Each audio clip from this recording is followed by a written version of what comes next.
McConnell offered a familiar reply.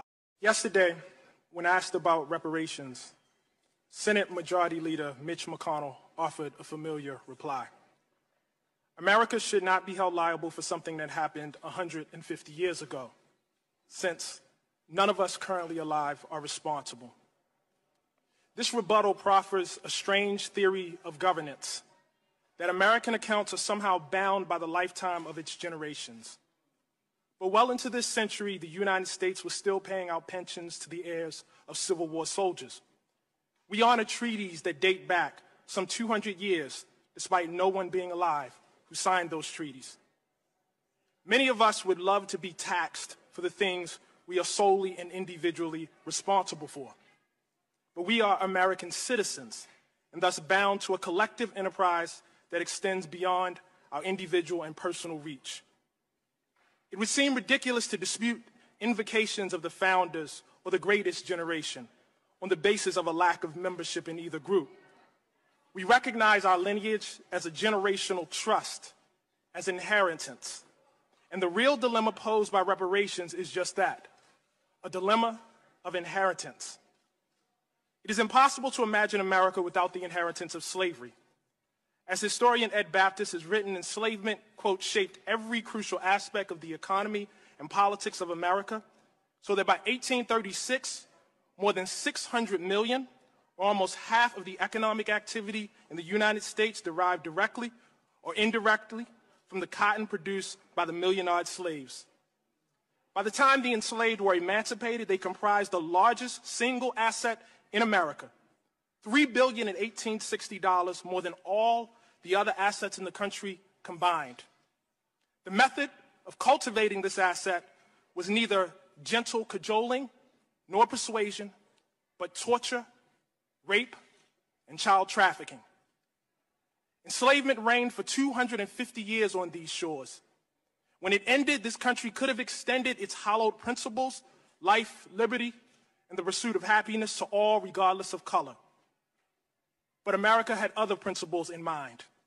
And so for a century after the Civil War, black people were subjected to a relentless campaign of terror, a campaign that extended well into the lifetime of Majority Leader McConnell. It is tempting to divorce this modern campaign of terror, of plunder, from enslavement. But the logic of enslavement, of white supremacy, respects no such borders.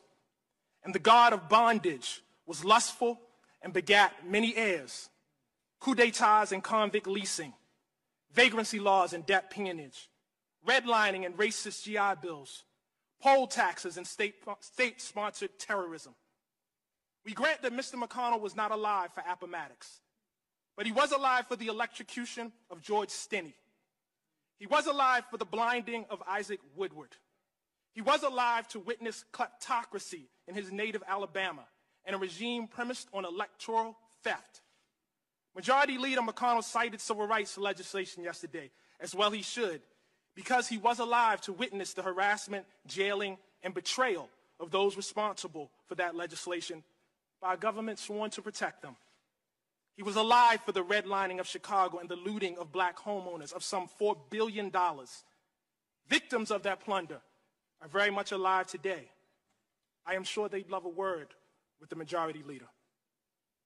What they know, what this committee must know, is that while emancipation deadbolted the door against the bandits of America, Jim Crow wedged the windows wide open.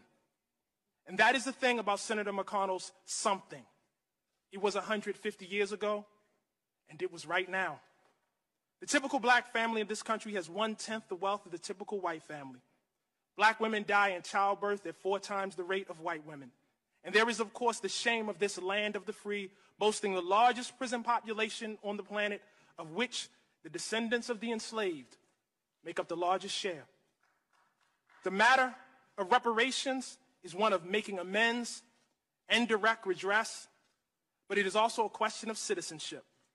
In H.R. 40, this body has a chance to both make good on its 2009 apology for enslavement and reject fair-weather patriotism, to say that a nation is both its credits and its debits, that if Thomas Jefferson matters, so does Sally Hemings, that if D-Day matters, so does Black Wall Street, that if Valley Forge matters, so does Fort Pillow. Because the question really is not whether we will be tied to the somethings of our past, but whether we are courageous enough to be tied to the whole of them. Thank you.